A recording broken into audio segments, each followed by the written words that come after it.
por la invitación.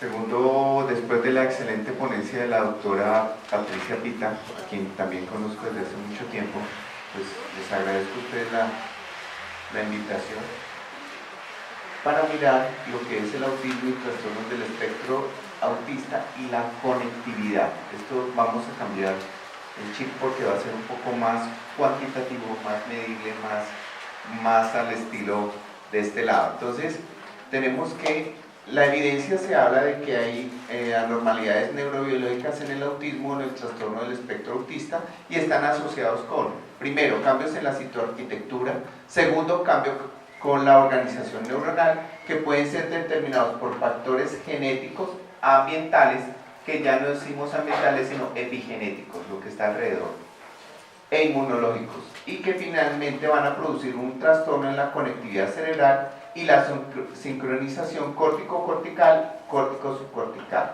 Y ahorita vamos a seguir hablando de eso. ¿Qué programa vamos a seguir? Primero vamos a mirar anatomía.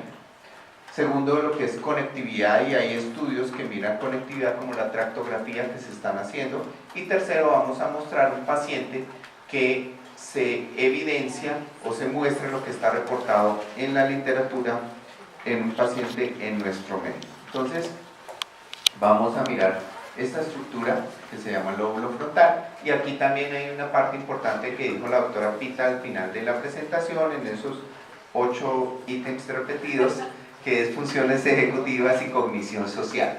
Y eso tiene que ver con nuestro lóbulo frontal. Y en nuestro lóbulo frontal hay una parte que se llama la parte prefrontal.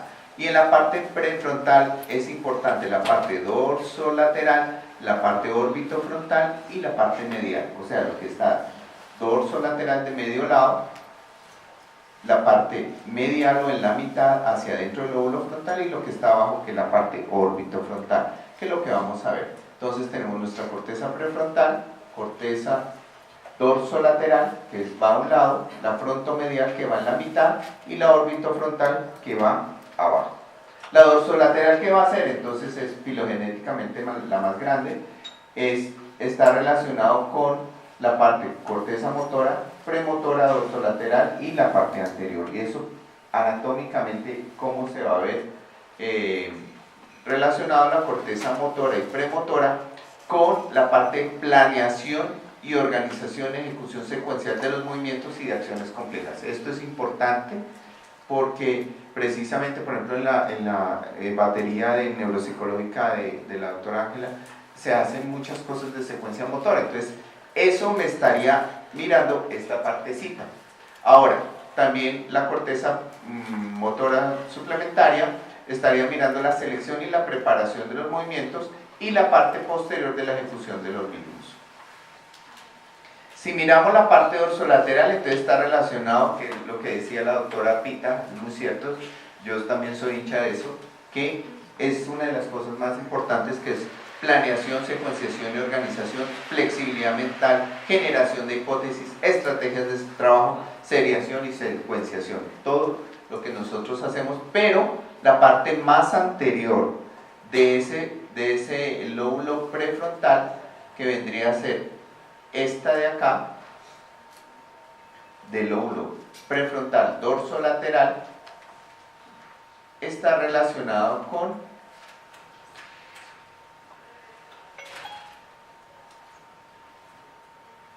la autoevaluación y el control de la actividad. Esto va a regular también esta partecita, desde el punto de vista anatómico y funcional.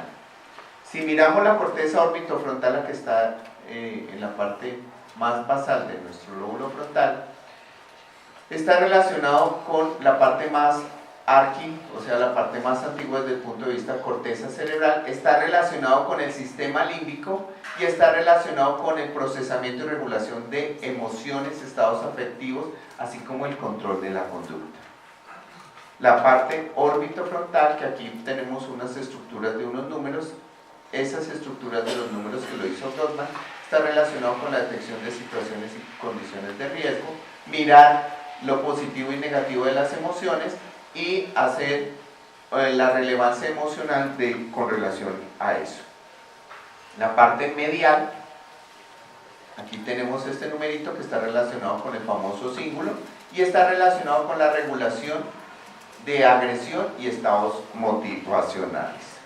Si miramos cuando se daña esos circuitos, ¿qué va a pasar? Entonces, las lesiones de la región dorsolateral, va a haber un déficit en la fluencia verbal y no verbal, reduce la capacidad para resolver problemas y de alternar entre categorías cognitivas, lo que reduce el aprendizaje y la recuperación de la información.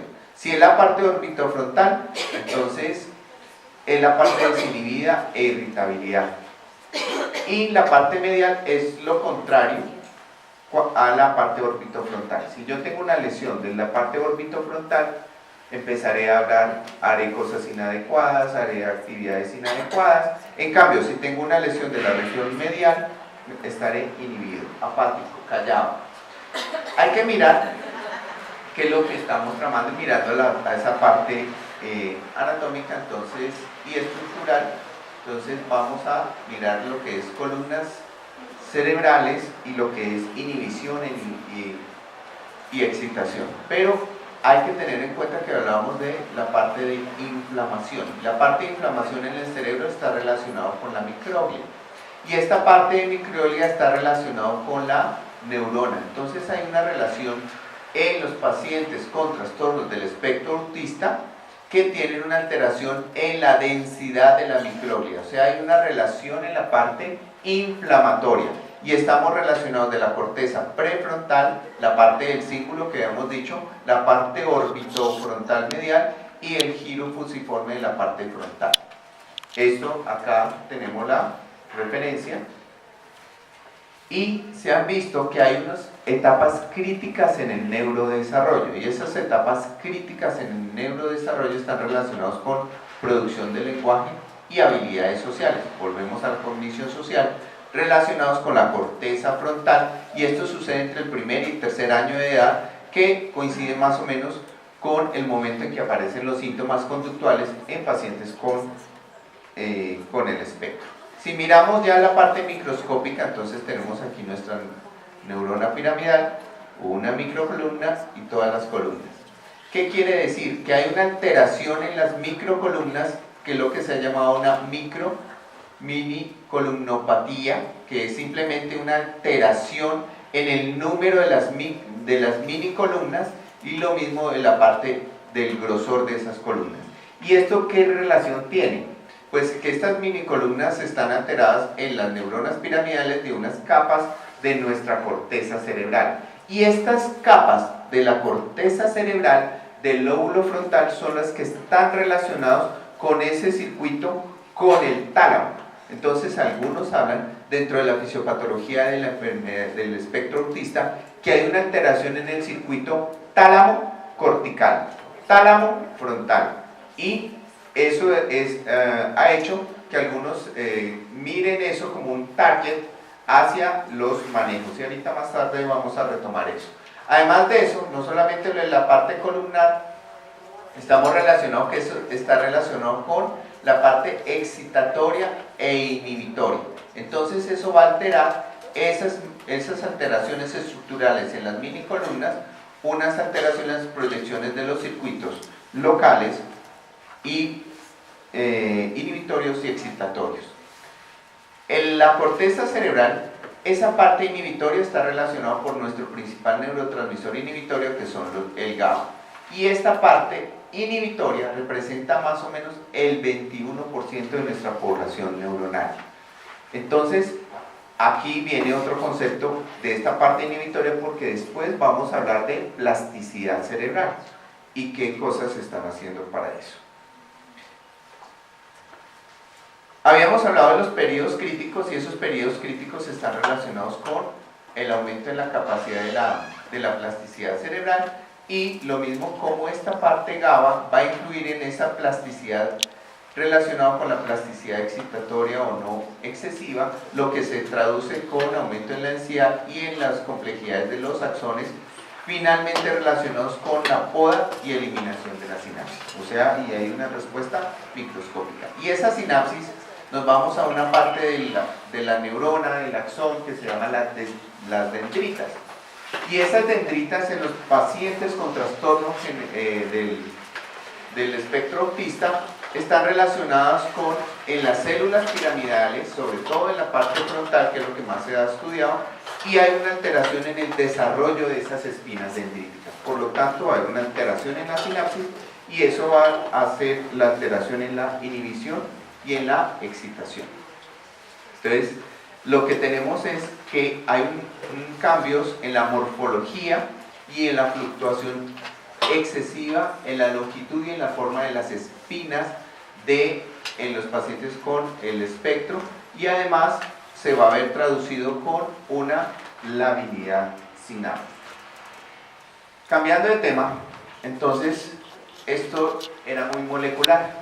Ahora nos vamos, ¿cómo nos conectamos? O sea, la parte de conectividad. Y si miramos conectividad, pues se define conectividad como la correlación entre los datos de la activación de dos áreas cerebrales. Y tenemos que esas áreas cerebrales deben estar sincronizados en forma sistemática, y esa sincronización hace que nuestro cerebro funcione. Entonces tenemos una conectividad estructural o física y una conectividad funcional. Esa conectividad funcional y estructural están relacionadas entre sí y hace que pueda haber un exceso en la conectividad local o puede haber un déficit en la conectividad a larga distancia. Y esto está relacionado con las alteraciones en la eliminación o formación de sinapsis que ya habíamos dicho. Entonces, hay una lesión estructural que se va a ver traducido en una alteración de la conectividad. También tenemos aquí nuestra referencia. Si miramos, entonces, esas alteraciones de la conectividad en las células piramidales generalmente tardan años en madurar. Y aquí es donde viene, por ejemplo, muchas influencias de parte ambiental. O sea, el hecho de que yo tenga unos cambios estructurales no implica que no los pueda modular a través del tiempo. Entonces no es lo mismo, hablando de los niños con trastorno, que los cojamos en edad temprana. La idea es el diagnóstico y el manejo lo más temprano posible, porque la respuesta será diferente si tardamos en el tiempo en diagnosticarlos y en iniciar manejo. Tenemos aquí nuestra célula piramidal.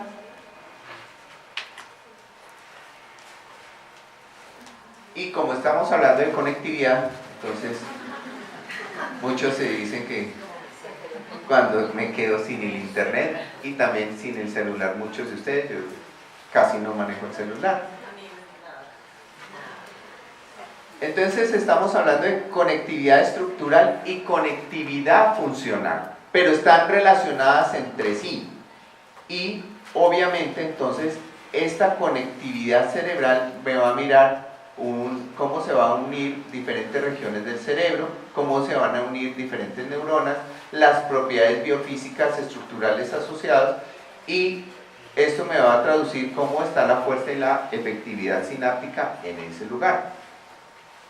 Si miramos entonces, hay unos exámenes que podemos hacer, que es una resonancia, que esa es muy estructural, pero a la resonancia podemos mirar unas imágenes que más tarde vamos, en unos minuticos, que es el tensor de difusión o DTI, y eso me va a mirar cómo se va a conectar, y esa conexión nosotros la mencionamos como tractos. Entonces me va a mirar la integridad de la estructura de los tractos en la sustancia blanca del cerebro. La corteza del lóbulo frontal se va a conectar con la corteza del lóbulo temporal a través de la caracas, y eso va a tener un nombre que se llama un tracto, que más adelante vamos a mirar. Entonces miramos, además eso pues se mira la morfología. Si lo miramos en un solo cuadrito, le hablamos del voxel o mini voxel. Todos estos términos son raros, extraños, pero simplemente es donde lo estamos mirando. Si miramos funcional, entonces está la resonancia magnética funcional, y es con la realización de una tarea. Entonces en la resonancia funcional lo que se habla de los paradigmas. Está el paradigma del lenguaje, y entonces se me activan ciertas áreas y salen unos colores muy bonitos en las fotos, y eso es la resonancia funcional. Pero, además de eso, hay que mirar otras cosas como el electroencefalograma. Y el electroencefalograma en vigilia normalmente mira que haya ciertos ritmos. Hay otros electroencefalogramas que se pueden hacer que son más cuantitativos, más minuciosos y miran una actividad que se llama la banda gamma. Y esta banda gamma es una banda muy rápida. Entonces tenemos el alfa, el beta que es más rápido y el súper rápido que es el gamma. Y en actividades cognitivas y en actividades de aprendizaje y en actividades de conducta lo que se mira es la banda gamma. Si miramos entonces esa sincronización rápida del gamma entre las regiones límbicas subcorticales y volvemos a hablar del tálamo y hablamos de la amígdala que está relacionado con temor, angustia, ira, etc. En las respuestas de caras, que es lo que la doctora hablaba de las valencias positivas o negativas, hay una sincronización en la parte frontal y en la parte parietal. Esto hace que hay una disminución de la conectividad en la banda beta en los pacientes con trastorno del espectro autista y durante el procesamiento implícito de los rostros enojados. Entonces ellos tienen una alteración en el reconocimiento de la expresión de las figuras y eso se ha documentado electrofisiológicamente. Este estudio salió en marzo de este año. Pero nuestro cerebro no es solito, se conecta un lado con el otro y aparece el señor cuerpo calloso. Ese cuerpo calloso, entonces en los pacientes con el espectro hay una alteración en la parte del esplenium y la parte de la rodilla del cuerpo calloso. ¿Y eso qué quiere decir? Que no hay una conectividad adecuada, que está disminuida. Además de eso, que el cuerpo calloso que conecta un hemisferio con el otro es muy mielinizado, tiene una cantidad de fibras impresionante para poder procesar eso y hay una reducción en el tamaño, tanto en los niños como en los adultos con el trastorno del espectro autista. Entonces, tenemos esto con relación a la anisotropía fraccional. Importante aquí recordar la corteza prefrontal, el cíngulo anterior y todo el resto de conexión. Hay unos estudios, que este estudio salió en este año, con el grosor de la corteza. Entonces teníamos un cambio microscópico, cambios en la conectividad cerebral y ahora nos vamos al grosor de la corteza.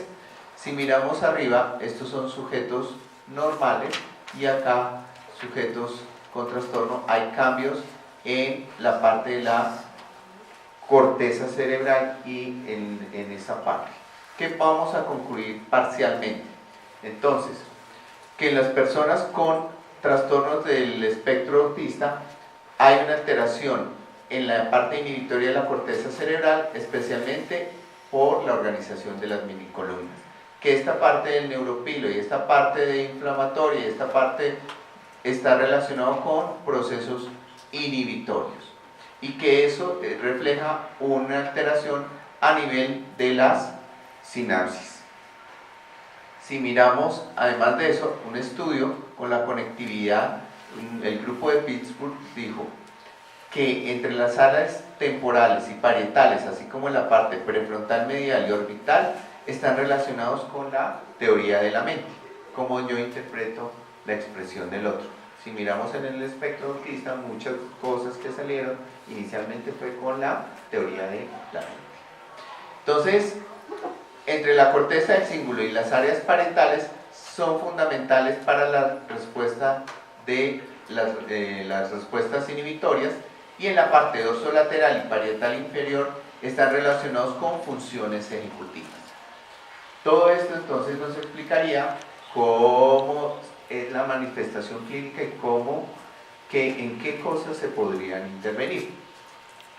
Ahora, entre la región frontal inferior y entre la región parietal inferior es la comprensión de frases que requieren una alta imaginación. Entonces, como el número 8, cuando se gira en 90 grados, parece un par de anteojos. Esto se ha visto que hay una alteración de las cosas que hay y la parte funcional. Entonces, han salido en la literatura hace unos más o menos 3 años para acá la estimulación magnética transcraneal o la estimulación eléctrica. Y esto simplemente es que se coloca un magneto, se hace un impulso y ese impulso va a modificar esa sincronización entre la parte inhibitoria y en la parte excitatoria. Entonces lo que va a hacer, lo que se intenta hacer de acuerdo a la zona es tratar de inhibir al inhibidor. O sea, si yo bloqueo lo que está bloqueando, voy a facilitar las cosas. Y ahí es donde viene que en la plasticidad cerebral está relacionado el GABA. Entonces esto como que le diera como un impulsito y ya vamos a mirar el nivel de evidencia que esto tiene desde el punto de vista científico. Entonces esto es lo que va a mirar en la famosa red de potencialización de largo plazo y la depresión de largo plazo. Entonces, si miramos como conclusión parcial de la estimulación, entonces han sido buscados como blanco la corteza prefrontal, la área motora suplementaria, la parte triangular izquierda. Lo que busca es mejorar la interacción social, los movimientos estereotipados y la comunicación verbal. Si miramos esta parte, miramos el nivel de evidencia, como hay muy poquitos estudios, se habla de un nivel de evidencia C. ¿Qué quiere decir? Que posiblemente puede ser efectivo. De pronto lo que yo hoy estoy diciendo en el 2017 puede ser en el 2018 con un nivel de evidencia mucho más alto o un nivel más bajo. Esto fue publicado en el 2016. En estos pacientes, aquí miramos los targets o los sitios donde hicieron la estimulación, del lado izquierdo y del lado derecho. Aquí es cruzado, no tengo problemas de lateralidad porque está acostadito la persona, entonces esto es izquierdo y esto es derecho. Se hacen los sitios de estimulación y se mira la activación. Entonces lo que se hizo esto fue mirando con la memoria de trabajo. Entonces hubo una mejoría en estos sujetos estudiados con lo que es memoria de trabajo. Entonces miramos a ver, no sé si los tengo muy cansados, si usted me dice que no hay ningún problema, podemos seguir o podemos parar, o me sigo emocionando, o se pueden dormir, o simplemente me dicen chao, hasta aquí fue, tiempo, la doctora Ángela saca el reloj. Si miramos y cambiando de, ya entrando a lo que es los estudios estructurales que se hacen acá, lo que es la tractografía, que miran los tractos, entonces imaginemos nuestra ciudad, imaginemos nuestra neurona y sus conectividades. Entonces, la carrera séptima es norte-sur, tiene 2 carriles, o 4 carriles, o 3 carriles. Y eso puede estar hecho un nudo, o puede estar fluyendo en un solo sitio. Entonces eso es lo que se llama el DTI y la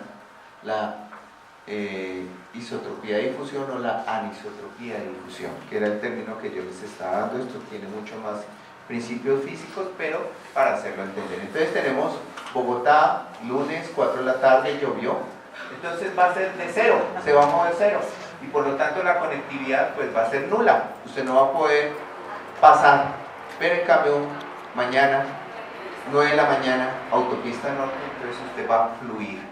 Entonces, en las personas que tienen conectividad fluye mucho más rápido y en las personas en que no hay conectividad no fluye tanto. Entonces nosotros podemos hacer reconstrucciones de los tractos y aquí es importante los colores. ¿Por qué? Porque el verde va de delante a atrás, el moradito va azul, va de arriba hacia abajo. Entonces hay tractos que conectan el lóbulo frontal con el lóbulo occipital, hay unos que vienen y descienden, son azules, y hay unos que van de un lado a otro, que son los rojitos. Entonces lo que vamos a mirar son las fibras comisurales, el cuerpo calloso, las fibras de proyección, que son las que salen del encéfalo, y las fibras de asociación corta, que son las fibras heno. Acá vemos una reconstrucción, esto es hecho en el equipo, y aquí es nuestro mapa anisotrópico. Hacemos un corte, estamos de delante a atrás, o sea, un corte coronal. Si miramos aquí, estamos mirando este puntico, que es lo que nosotros hablamos de siembra o semilla, y entonces miramos este que va de delante a atrás. Si lo hiciéramos acá, iría de arriba hacia abajo, y miren el cuerpo calloso que va de un lado a otro, que es rojo. Lo mismo las fibras de asociación corta.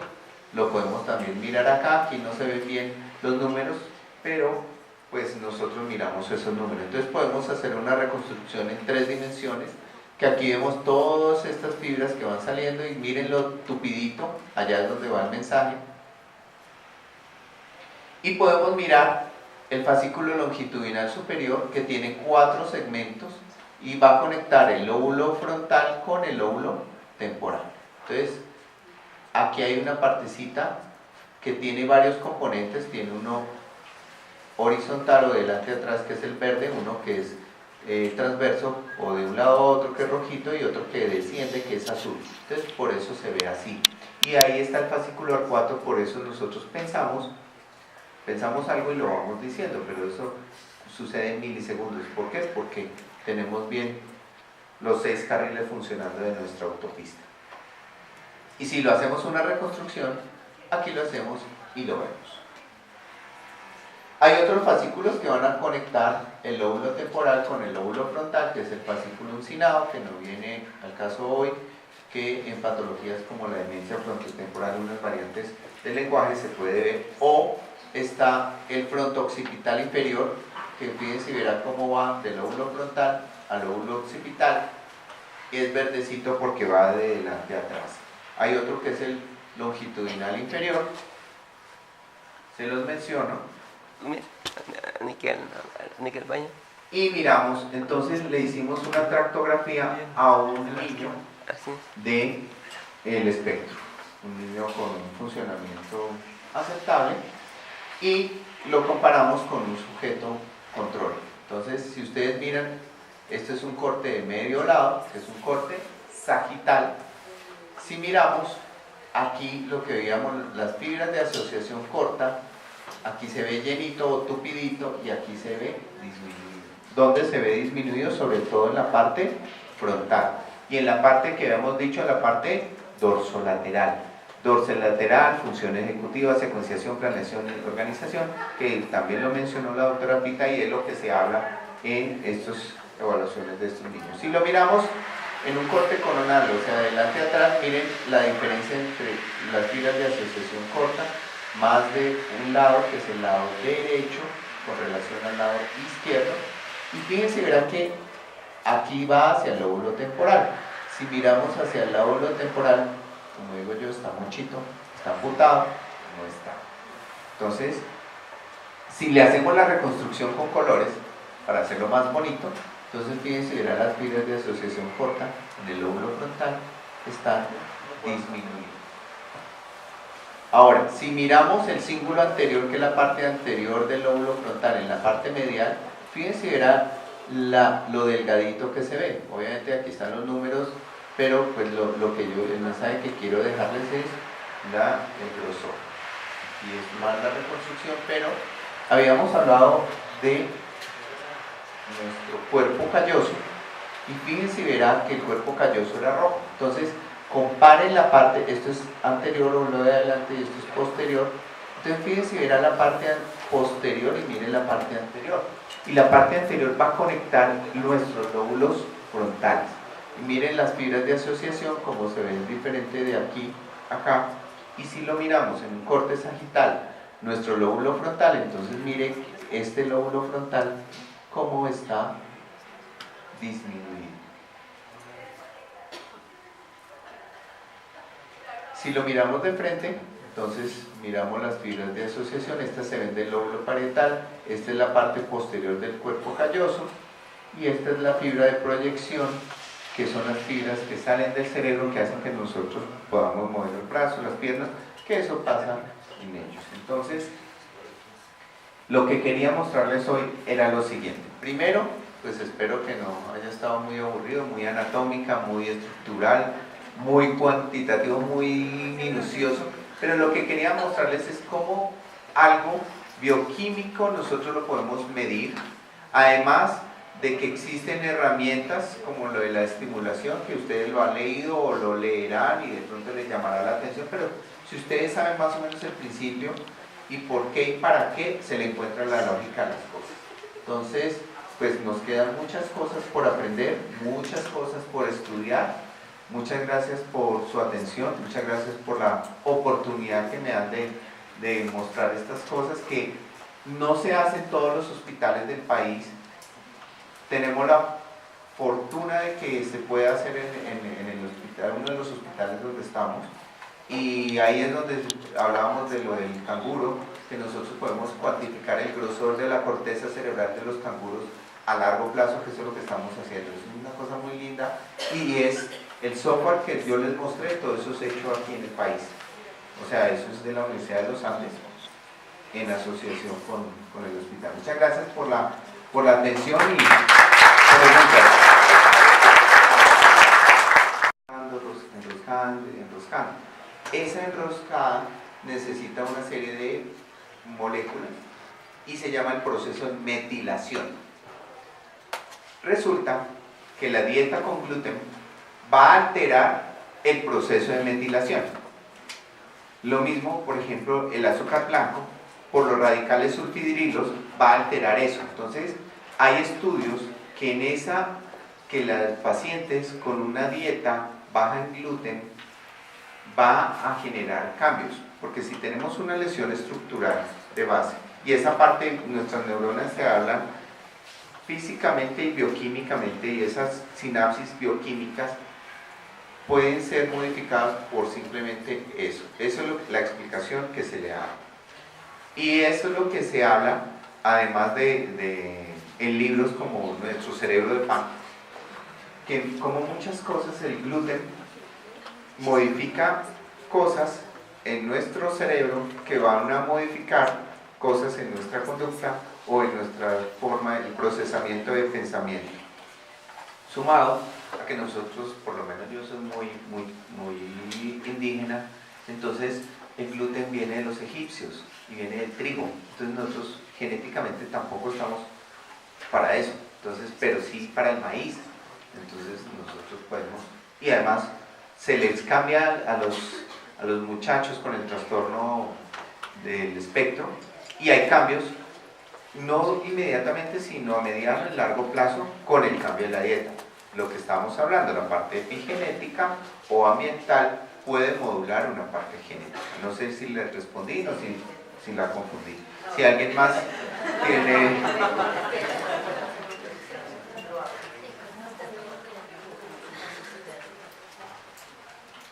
Gracias, doctor. Pues yo soy muy ignorante, yo quisiera disculparme por eso porque yo soy mamá, o sea, yo no tengo ni idea. Pero hay una cosa que a mí me cuesta mucho trabajo entender de todo esto, porque pues cuando a uno le van a dar el diagnóstico, lo primero que le piden es toda esa batería de exámenes, ¿cierto? La resonancia magnética, el electroencefalograma, o sea, todo eso lo hicimos, que además pues para un niño chiquito con autismo pues es una calamidad, ¿no? Tenerlo quieto, tenerlo dormido. ¿Por qué esos exámenes salen normales? Si parece tan claro que el niño está enfermo y tiene una patología y no sé qué, ¿por qué esos exámenes salen normales? ¿Y cómo podemos hablar de que el niño tiene mal todas las cosas que usted dice si en el examen que mandó el neurólogo y que lo revisó el examen salió normal? Y otra pregunta es en qué hospitales se hacen los tratamientos. Bueno, primero, ¿por qué los exámenes se le piden los exámenes? Cuando uno llega a un diagnóstico... No, ¿por qué salen normales? Sí. Le voy a decir primero por qué se piden y segundo por qué salen normales. ¿Por qué se piden? Porque uno lo que busca es descartar que no hayan otras enfermedades que se parecen a esta. Entonces, si tiene una manchita, entonces usted dice la manchita puede generarle esto, entonces de pronto clínicamente pareciera que fuera dentro del espectro, pero no es porque es secundario A. Por eso se piden esos exámenes. Se piden esos exámenes, para las mamás es muy engorroso y la pelea, la mamá no dejar dormir al niño, porque el niño se tiene que estar quietico. Para una resonancia por lo menos 40 minutos. Y para un electroencefalograma dura de 20 a 40 minutos, pero es una cantidad de cables, y pues si el niño se mueve, está inquieto, etcétera, pues no se ve nada, no se puede llegar a ninguna conclusión. ¿Por qué salen normales? Porque esto viene de un tiempo para acá y se está hablando. Los exámenes se piden y la idea es que salgan normales. Los cambios son en las conexiones no es tratamiento, sino es mirar qué es lo que está mal. Entonces, si yo tengo mal el lóbulo frontal, pues le hago énfasis en el manejo cognitivo-conductual, con terapias y esas cosas hacia esa parte. Si tengo más una parte parietal, entonces le haré eso. Pero no es para el tratamiento, sino es como parte de saber qué es lo que está mal. Se sabe que está mal, pero qué cosas adicionalmente están mal o qué cosas no están tan mal, porque a veces, lo que decía la doctora Pita, uno trata de volverlo todo patológico, o sea, todo mal, pero no mira que está bien. Entonces, si yo tengo bien ciertas áreas del cerebro, puedo reforzar esas áreas bien, que están bien del cerebro, y puedo modular otras cosas, sobre todo en un cerebro que todavía está en capacidad de adquirir ciertas cosas. Hay que tener en cuenta que hay algo de base, hay algo estructural, o sea, yo no puedo eliminar todo, sino que puedo modular muchas respuestas, puedo modular muchas cosas. No sé si lo respondí. El atracto se hace en San Ignacio, se hace en el infantil, y la idea es que pues con la doctora Ángela hacer pues a raíz de este caso como tratar de ampliar, mirar a ver y incluir también a otro compañero que hace estimulación magnética transcraneal con base en lo que se hace, pues en qué sitios y tal, pues sitios anatómicos, entonces que tiene más el dorso lateral, entonces hágale énfasis ahí, la inhibición sumado con el manejo de rehabilitación. Eso es un manejo integral. Una cosa. Los medicamentos ayudan a modular ciertas respuestas, entonces yo puedo dar...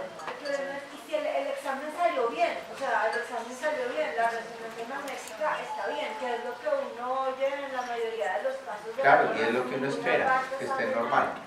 Entonces, es que, ¿cómo le pueden hacer una estimulación para mejorar una cosa que está bien? Lo que pasa es que mi señora, yo en este momento la estoy viendo a usted, usted se toma una foto, yo no sé si usted está triste, está de mal genio, si tiene ganas de hacer chichi, no sé. Eso es la parte anatómica, la resonancia. ¿Sí me hago comprender? La resonancia le tomo una foto. La parte funcional es diferente. ¿Sí me hago comprender? Entonces, la resonancia es un examen anatómico. Yo le tomo la foto, no sé. Yo digo, la señora se ve bien, pero no sé qué más tiene.